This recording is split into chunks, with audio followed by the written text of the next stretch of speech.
अज्ञानतिमिरान्धस्य ज्ञानाञ्जनशलाकया चक्षुरुन्मीलितं येन तस्मै श्रीगुरवे नमः।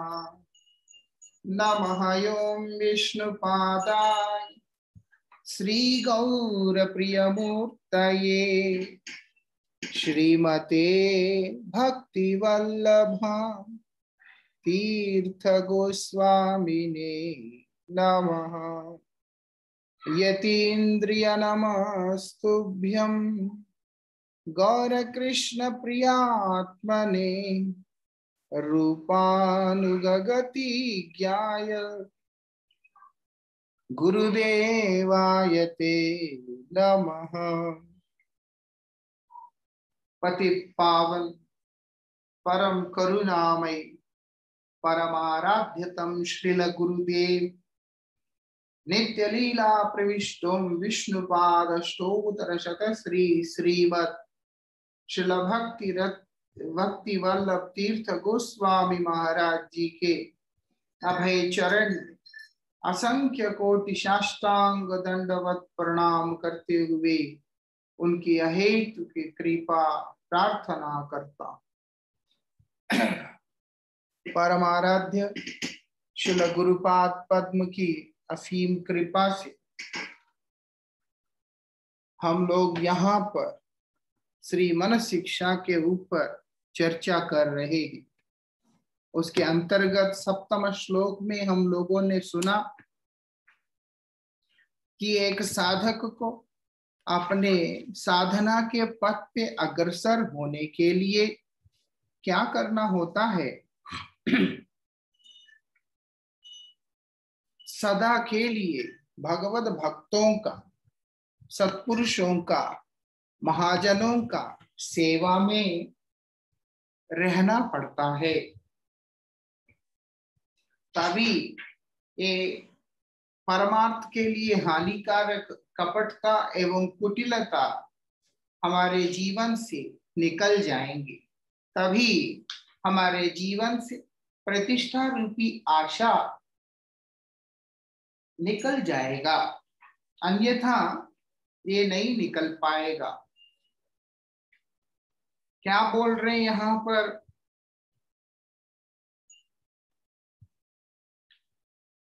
श्री रूप गोस्वामी पाद यहाँ पर बतला रहे हैं, यावंती भगवत भक्ति रंगानी कथितानीहा प्रायस्तावंती तद्भक्त भक्तैरपि बुधा विदु। क्या बोल रहे हैं यहाँ पर? बोलते हैं भगवान के जो भक्ति अंग है, अनेक प्रकार के जो भक्ति अंग जो शास्त्रों में वर्णन किया गया है,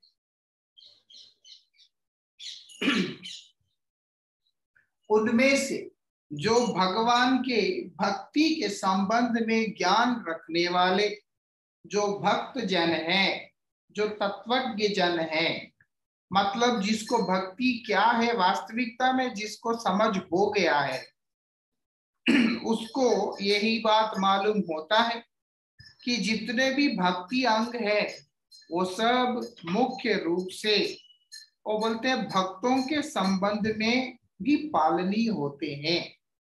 मतलब जो भक्ति अंग भगवान के लिए हम लोगों के द्वारा पालन किया जाता है, उन भक्ति अंगों का पालन भगवत भक्तों के लिए भी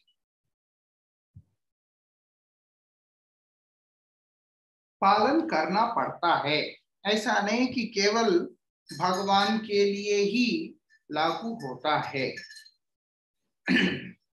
इसीलिए बोल रहे हैं कि हमेशा के, क्योंकि भगवान की सेवा तुम करना चाहते हो, लेकिन कपट, छल, कुटिलता आदि के द्वारा ग्रस्त होने के कारण तुम भगवान की सेवा साक्षात रूप से स्वयं नहीं कर पाओगे। इसी कारण से इसके लिए उपाय बतलाया वो क्या है उपाय? सदा त्वं सेवस्य प्रबुदयित सामंतमतुलम। इसीलिए तुम क्या करो, तुम भगवान के जो प्रियतम भक्त हैं उनकी सेवा करो।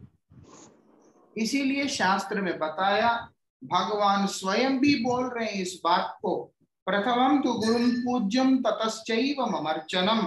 सर्वप्रथम तुम गुरुदेव की आराधना करो, उसके बाद तुम मेरे आराधना करने के लिए योग्यता को प्राप्त करोगे। तुम मेरा आराधना करने का योग्यता उसके बाद प्राप्त करोगे। ऐसा यहाँ पर बतलाया गया है।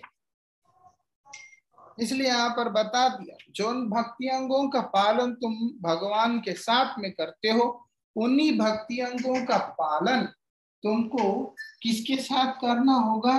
गुरुदेव के साथ में भी करना होगा।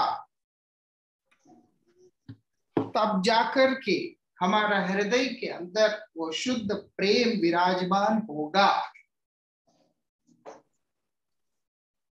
किस प्रकार से होगा वो हम लोग कल श्रवण किया था। अभी श्रीदास गोस्वामी जी महाराज श्री मन शिक्षा के अंतर्गत ये अष्टम श्लोक के माध्यम से हमें क्या बतला रहे हैं उसको हम लोग यहाँ पर विचार करेंगे। यथा दुष्टत्वं में दवयति शतस्यापि कृपया, यथा मह्यम प्रेमामृतमपि ददात्युज्ज्वलमसो, यथा श्री गांधर्व भजन विधये प्रेरयति मां, तथा गोष्ठे काक्व गिरिधरमिह त्वां भजमना। क्या बोल रहे हैं यहाँ पर? बोलते हैं जैसे हमने कल सुना कि साधु संघ के द्वारा साधु के हृदय में विराजमान आह्लादनी शक्ति भगवान की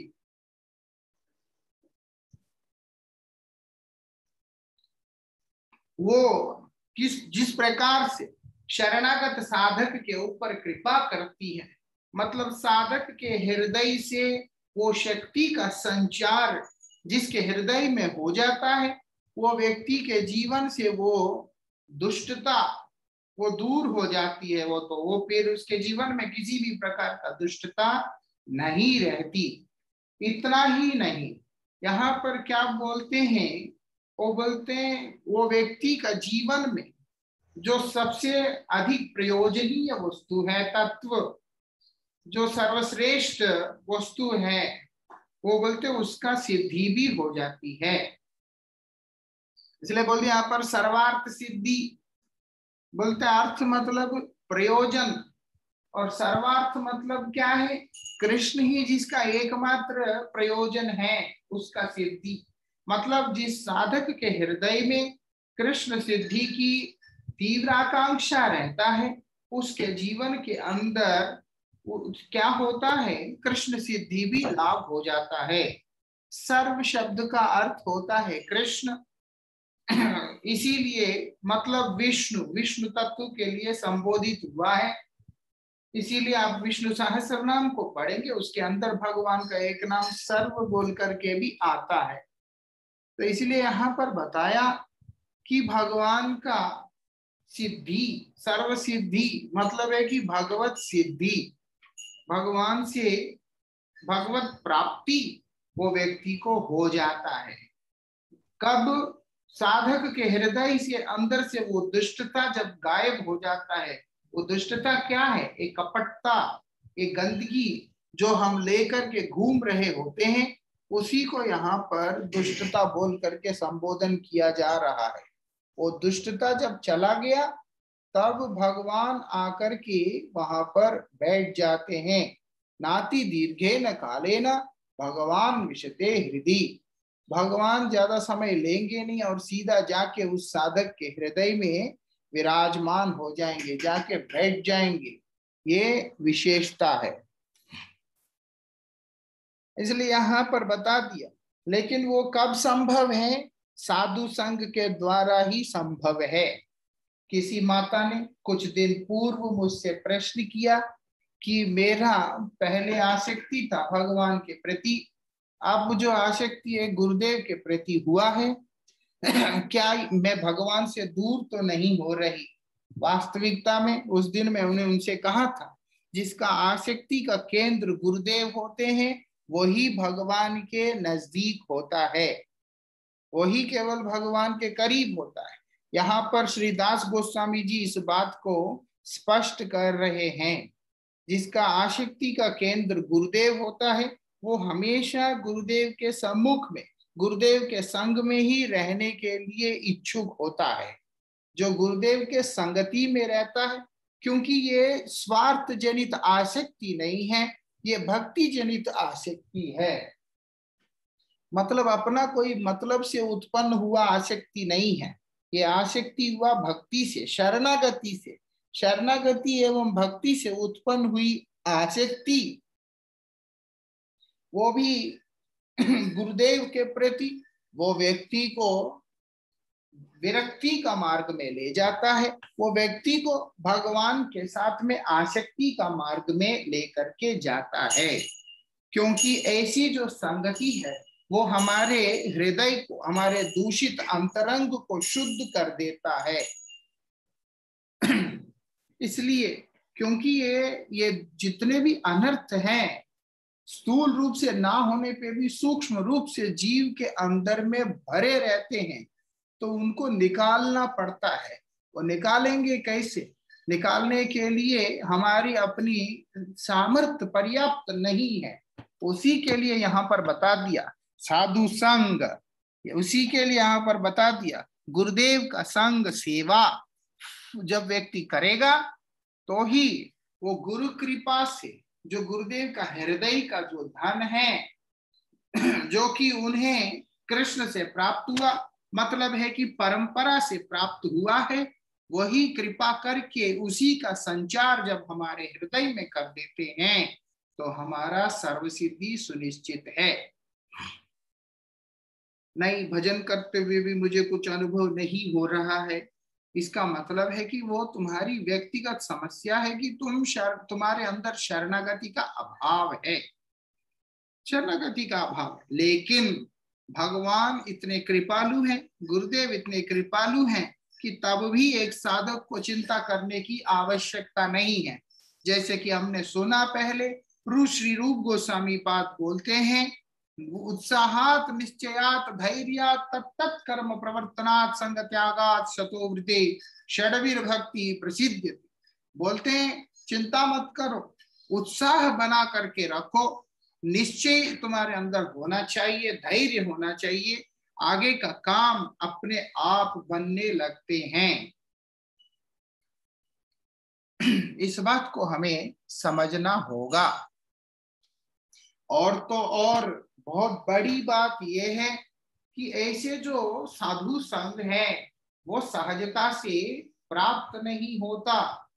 ये बात कौन बोल रहे हैं? श्री दास गोस्वामी जी महाराज बोल रहे हैं।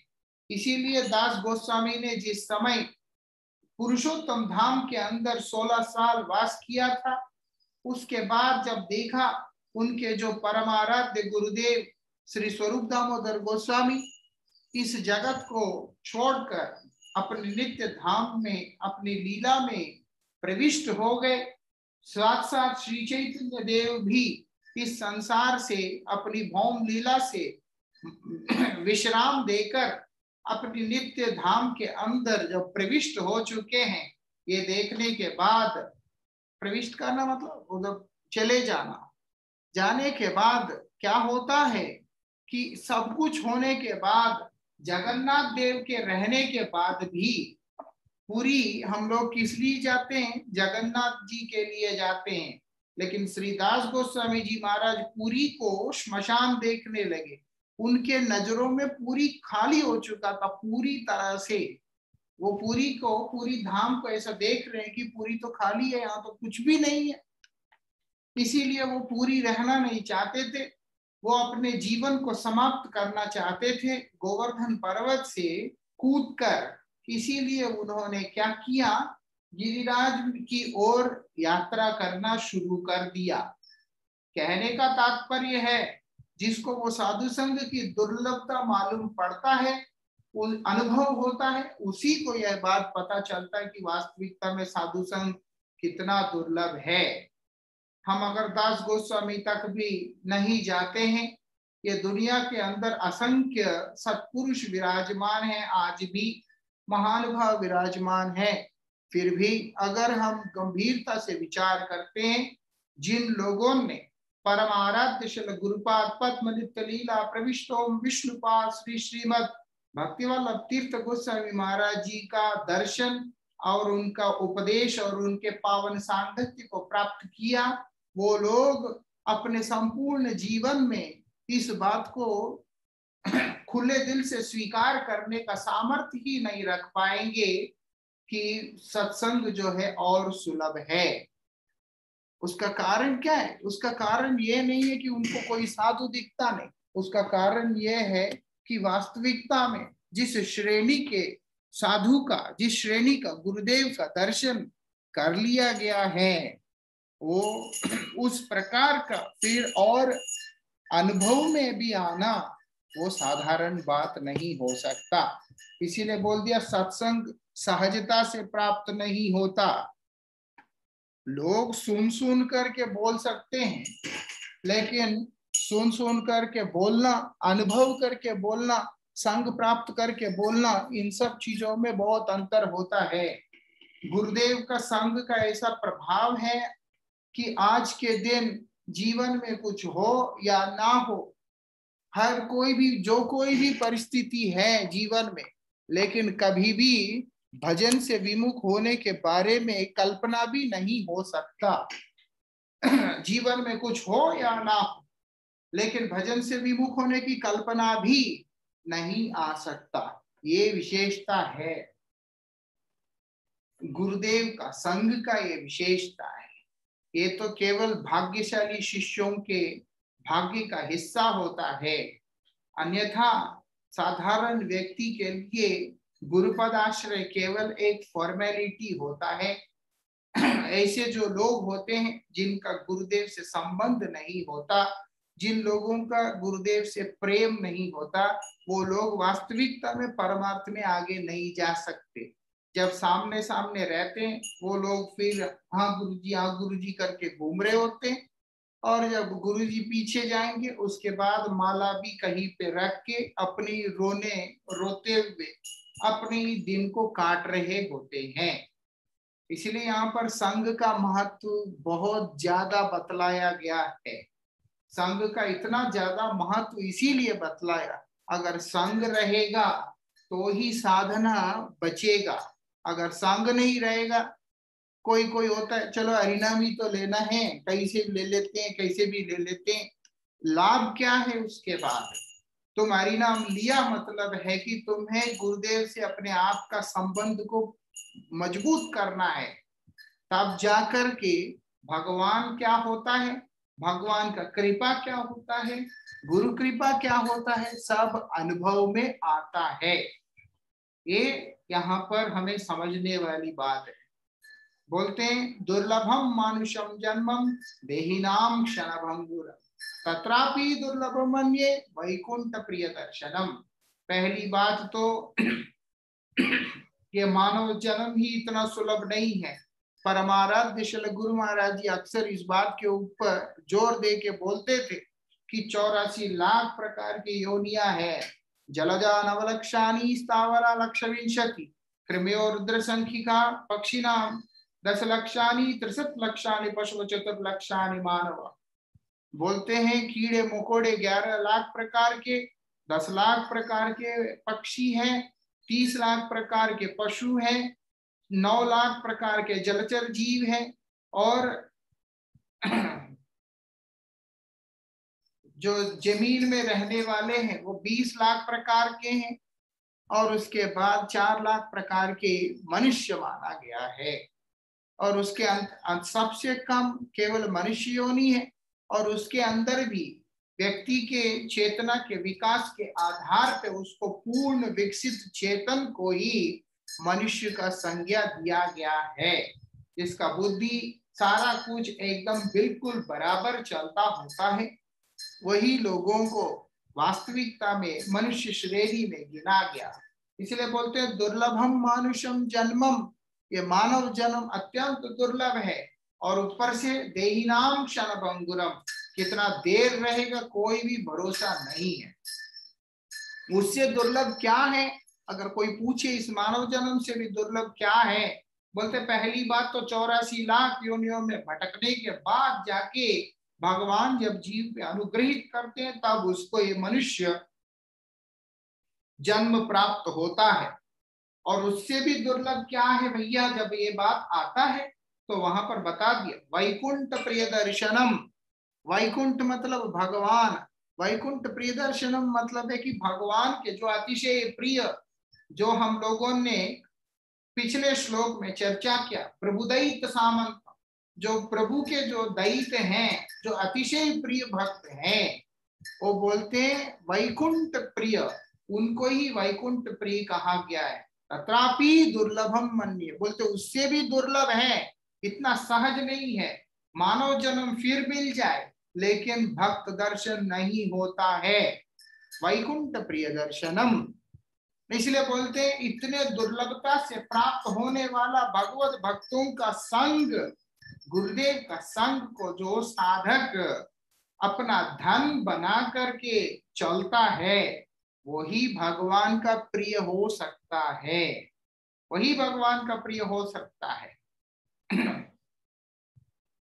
जो विद्यार्थी अपने अध्यापक के शरणागत है और अध्यापक के शिक्षाओं के ऊपर ही अपने विद्या को निर्भर रखता है, वही वास्तविकता में अपनी विद्या में निपुण होता है। वो अध्यापक का शरणागत हुआ बोल के उसको ज्ञान नहीं प्राप्त होगा, ऐसी बात नहीं है। वो अध्यापक का शरण में गया इसीलिए उसको पूर्ण ज्ञान प्राप्त हुआ। द्रोणाचार्य के शरणागत होने के कारण ही वास्तविकता में अर्जुन परम पराक्रमी और परम यशस्वी बन पाए, इतने बड़े धनुर्धर बन पाए। तो इसीलिए कभी भी ये बात नहीं सोचना चाहिए कि मैं अगर सत्संग में रहूंगा, गुरुदेव का संग में रहूंगा, गुरुदेव से प्रेम करूंगा तो भगवान से दूर जाऊंगा, कभी भी नहीं होता। जो व्यक्ति गुरु से प्यार कर सकता है, उनका सेवा कर सकता है, उनके अंतरंग को जान सकता है, वही कृष्ण को जान सकता है। क्यों? क्योंकि गुरुदेव के हृदय में आह्लादिनी शक्ति श्रीमती राधिका अपने प्रियतम श्याम सुंदर के साथ में सदा के लिए विराजमान रहती है।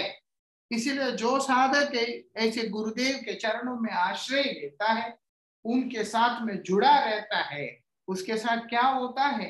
श्री राधा कृष्ण उस भक्त के हृदय से उस बदजीव के ऊपर, उस शरणागत जीव के ऊपर कृपा करके उसके अंदर की दुष्टता को ध्वंस करके स्वयं जाके विराजमान हो जाते हैं। ये विशेषता है। इसलिए बोलते ये इतनी सहजता से प्राप्त नहीं होता। इसीलिए मन को बतला रहे हैं यहाँ पर।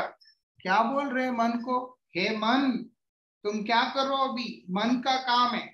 वो बोलते हैं तुम जो है व्रज में जाकर, वो बोलते व्रज में जाकर क्या करना है? बहुत ही दीनता के साथ, वो बोलते हैं रोते रोते कांपते हुए आवाज में क्या करना है? भगवान का भजन करना है। भगवान का भजन करना है। कैसे करना है? व्रज में बड़े ही दीनता के साथ में, अकड़ के नहीं है कि मैं भजन कर रहा हूं तो मैं भगवान पे एहसान कर रहा हूं।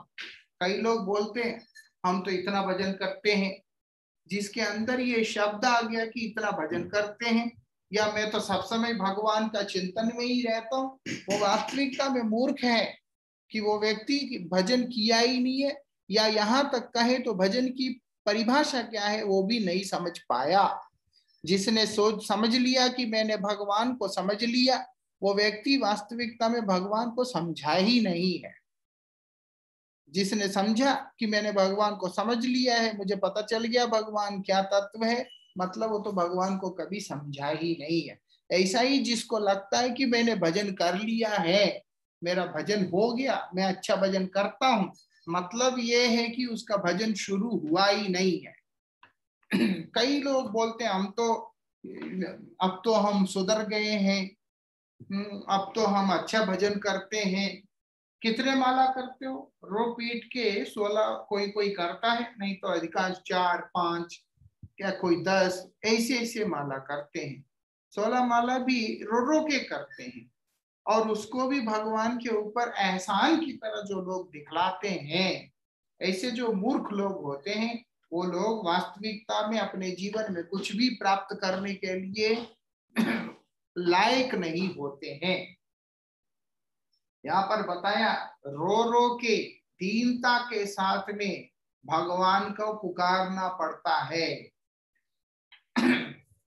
बोलते वो उधर एक श्रील भक्तिविनोद ठाकुर ने अपने कीर्तन में कहा, वो बोलते कांदिया बेड़ाऊ देह सुख छाड़ी, ये शरीर के सुख आदि चीजों को छोड़कर मेरा शरीर को किस प्रकार से सुख मिले, इस तरह के काम सब छोड़ करके चलना पड़ता है। देह सुख के पीछे जो व्यक्ति रहकर परमार्थ को पाने का चेष्टा करता है, उसको क्या मिलेगा अपने जीवन में।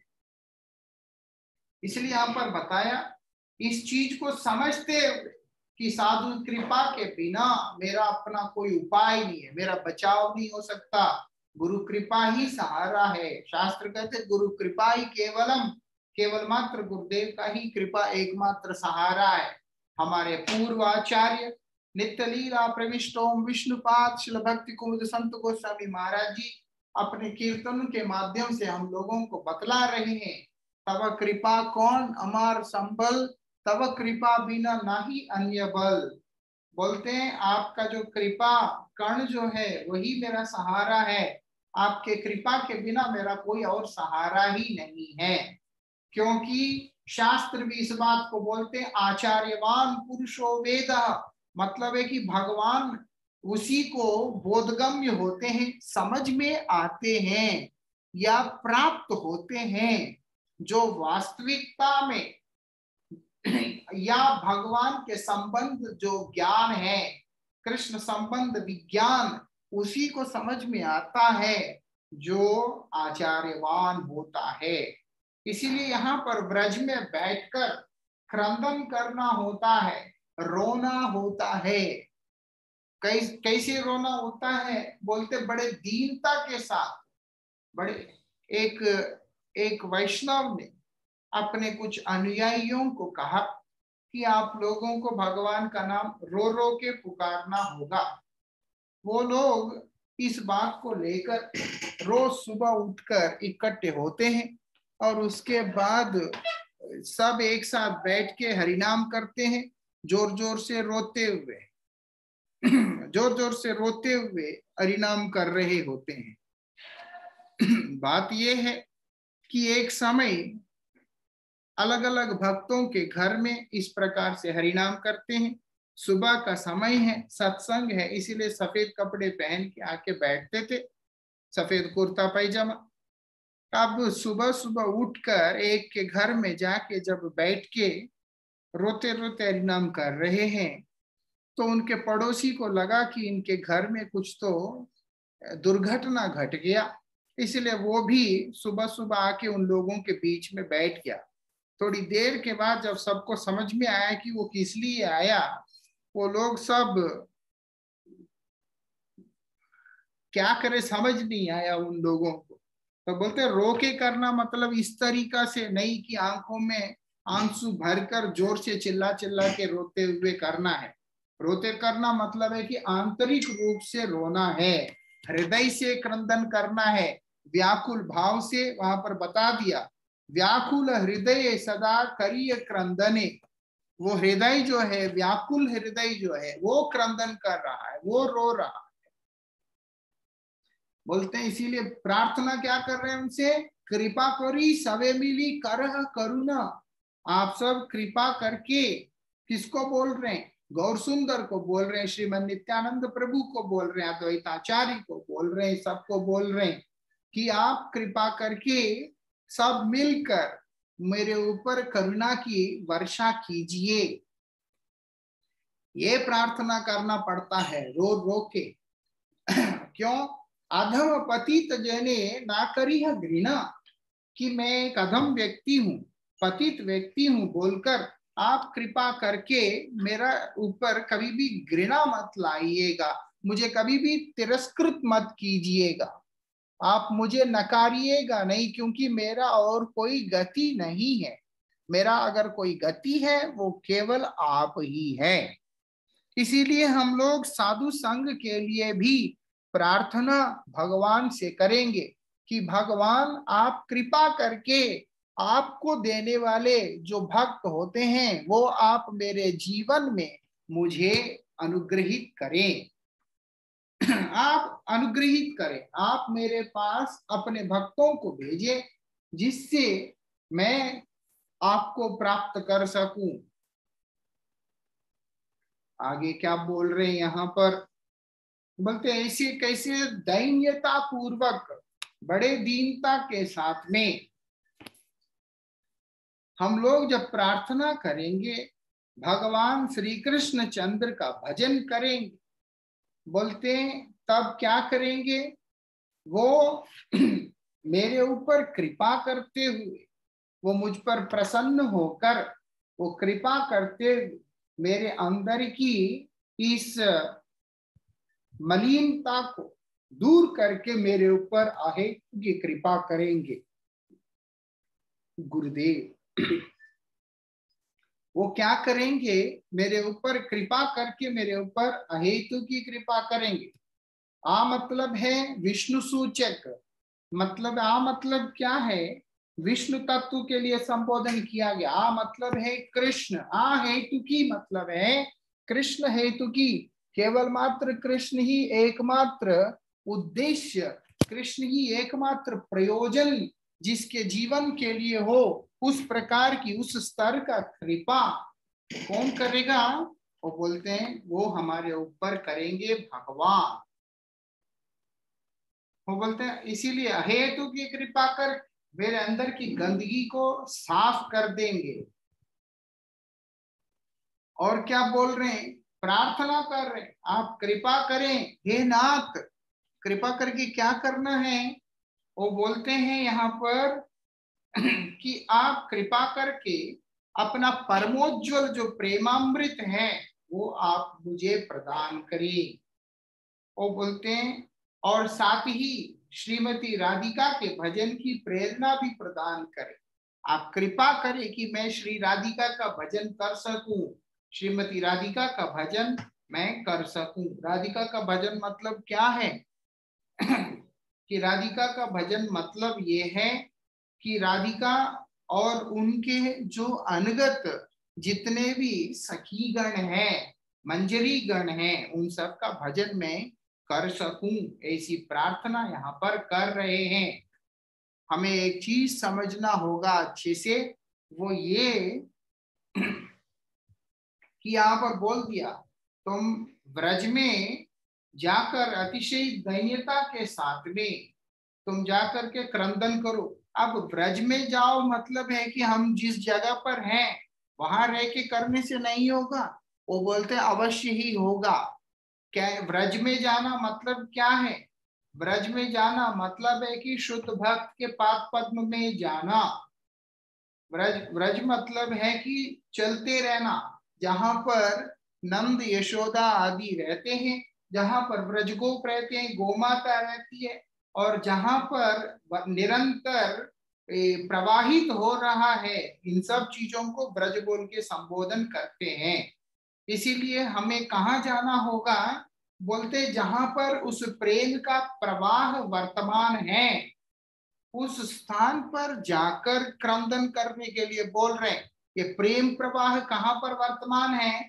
श्री राधिका जी के हृदय में वर्तमान है, और श्री राधिका जी के हृदय में वो प्रेम प्रवाहित होते हुए उनके सखियां मंजरियां आदि के माध्यम से चल करके कहाँ आ रहा है? श्री रूप मंजरी के अनगत, श्री कमल मंजरी के अनगत, नयनमणि मंजरी के अनगत जितने भी हमारे परंपरा के आचार्य गण हैं, उनके अनुगत में वो प्रेम का प्रवाह आज भी जहां पर वर्तमान है, मतलब गुरु परंपरा के अंतर्गत उस प्रवाह का, उस स्रोत का एक एक माध्यम बनकर के जो गुरु परंपरा उस स्रोत को प्रवाहित करता जा रहा है, उस स्रोत के पास जाकर के हमें विलाप करना होगा।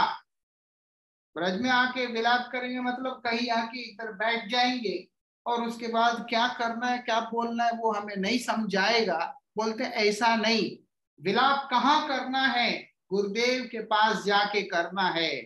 अब गुरुजी अक्सर बोलते हैं, क्या बोलते हैं, सुतदारा और लक्ष्मी पापी के भी हाय, संत समागम हरिकथा तुलसी दुर्लभ होय।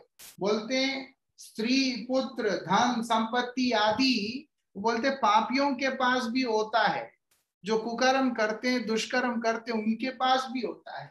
दुर्लभ अगर कुछ है वो है क्या, साधु समागम। उससे भी दुर्लभ क्या है, उनके मुख से हरि कथा, संत समागम हरि कथा। गोस्वामी तुलसीदास जी बोलते हैं भक्तों का मिलना दुर्लभ है और मिलने के बाद उनके मुख से हरि कथा श्रवण करने का सौभाग्य प्राप्त करना भी अत्यंत दुर्लभ है। इसीलिए ब्रज के पास जाकर अतिशय दैन्यता के साथ कातर करते हुए प्रार्थना करना, मतलब दीनता के साथ गुरुपाद पद्म में उपस्थित होकर, क्योंकि गुरुदेव मूर्तिमान ब्रज होते हैं। जैसे श्रीमती राधिका जी कहती है कि अन्येर मोर मन वृंदावन, जैसे श्रीमती राधिका जी का हृदय साक्षात वृंदावन है, ऐसे ही श्री राधिका जी के दासियों के हृदय भी साक्षात वृंदावन अभिन्न होता है, जहां पर श्री कृष्ण प्रेम का प्रवाह निरंतर बह रहा होता है। उस प्रवाह में जाकर केवल उस प्रेम का अमृत को पान करने के लिए प्रयास करना चाहिए। इसीलिए उसी भाव से हम लोगों को समझकर क्या करना होगा, गुरुपाद पद में जाकर ये प्रार्थना करना पड़ता है। कईयों के पास पैसा नहीं होता, कईयों के पास समय नहीं होता, कईयों के पास और भी कई सारी समस्याएं होते हैं, जिसके चलते सबके सब तो ब्रज में तो आ ही नहीं सकते और जब चाहे तब भी नहीं आ सकते। तो इसका मतलब क्या है, ब्रज सिर्फ एक स्थान में सीमित नहीं है। ब्रज मतलब ही कि बहुत व्यापक वस्तु है, बृहद वस्तु है। ब्रज मतलब भगवान का धाम है। वो धाम कहाँ पर मिलेगा हम लोगों को, धाम सर्वत्र होते हुए भी बद्धजीव होने के कारण उसको हम लोग अनुभव नहीं कर पाते हैं। लेकिन भगवान ने कृपा करके अपने हृदय भक्त के हृदय में बैठकर उस धाम को हमारे लिए सुलभ बनाया। इसीलिए बोलते हैं गुरुदेव का हृदय धाम है। गुरुदेव के पास जाकर अपनी दुनिया की रोना रोना वास्तविकता में यह बुद्धिमानी नहीं होता है। गुरुदेव के पास जाके रोना है तो केवल कृष्ण के लिए रोना है, भक्ति के लिए रोना है। जब हमारे अंदर भक्ति होगा तो भगवान हमारा सर्वदा रक्षा करेंगे। दुनिया का रोना ही रोना है, वो रोने से बचने के लिए तो भगवत पाद पद्म का आश्रय लिया, गुरुपाद पद्म का आश्रय लिया। उसके बाद भी जाकर के उसी को रोने से हम लोगों का जीवन में सुधार नहीं आएगा। रोना क्या है, दास गोस्वामी बोल रहे, हर व्यक्ति जो व्यक्ति जिस चीज को प्रायोरिटी देता है उसी के लिए रोता है। इसीलिए हम दुनिया को इतना प्रायोरिटी देते हैं कि दुनिया के लिए रोते हैं हम, मतलब जो कोई भी व्यक्ति रोता है ये बात हमें समझना होगा। दास गोस्वामी जी भी रो रहे हैं, किस लिए रो रहे हैं, बड़े ही दैन्यता पूर्वक कातर स्वर में रो रो के बोल रहे, भगवान का भजन कर रहे और प्रार्थना कर रहे हैं कि मुझे आपके प्रियतम भक्तों का संगति प्रदान कीजिए नाथ, मुझे और किसी चीज की आकांक्षा नहीं है। यहाँ तक कि वृत्रासुर जो दैत्य है, असुर, वो भी भगवान से यही प्रार्थना कर रहे हैं। क्या बोल रहे हैं, ममुत्तम श्लोक जनेश सख्यम संसार चक्रे भ्रमतस्व कर्म भी, मेरे अपने पूर्वकृत कर्मों के परिणाम से जहां भी जाना पड़े, जैसा भी जाना पड़े, जो भी होना पड़े, मैं हर एक चीज के लिए तैयार हूं प्रभु। लेकिन मुझे कृपा करके क्या क्या प्रदान कीजिए, मम उत्तम श्लोक जनेषु साख्याम। वो बोलते मुझे केवल आपके उत्तम श्लोक जो जन है, मतलब है कि आपके जो प्रियजन हैं, उनका संगति प्रदान कीजिए। मैं और किसी चीज का अभिलाषी नहीं हूं, मुझे और किसी चीज का आकांक्षा नहीं है, मुझे और किसी चीज की चाहत नहीं है, क्योंकि आपके प्रियतम भक्त अगर मेरे जीवन का हिस्सा बन जाते हैं तो मैं हर परिस्थिति से अपने आप को संभाल कर अपने जीवन को किनारा लगा लूंगा। आप देखिएगा, पूर्वकृत कर्म फलों के अनुसार जो भी परिस्थिति हमारे सामने आता है वो आएगा ही आएगा, उससे कोई नहीं हटा सकता है। क्यों? वो हमारे द्वारा किए हुए कर्मों का फल है। लेकिन गुरु कृपा से, भगवान की कृपा से निश्चित रूप से उस परिस्थिति को सामना करने का बल हम लोगों को मिलता है, ना कि बल ही मिलता है, उल्टा वो परिस्थिति हम लोगों को अनुभव भी नहीं होता है।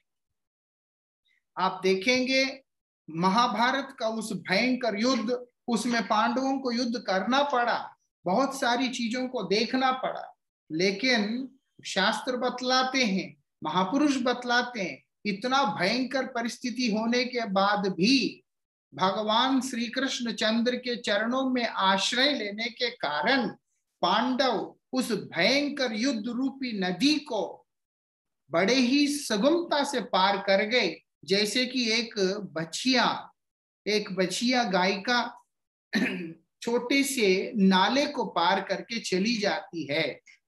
इसलिए बोलते हैं जीवन बहुत सरल हो जाता है, सुगम हो जाता है, और भगवान का कृपा हम लोगों के जीवन में बिल्कुल सुलभ हो जाता है। उसके लिए दास गोस्वामी जी बोल रहे हैं, व्रज में जाके, मतलब गुरुपाद पद्म में जाकर प्रार्थना करना होगा कि मुझे भगवान चाहिए, भगवान का कृपा चाहिए, गुरुदेव मुझ पर कृपा करें। बस उसके बाद हमारा जीवन किनारा लग जाएगा। आगे की चर्चा हम लोग कल करेंगे। वंशा कल्पतरुभ्यश्च कृपा सिंधुभ्य एव च पतितानां पावनेभ्यो वैष्णवेभ्यो नमो नमः।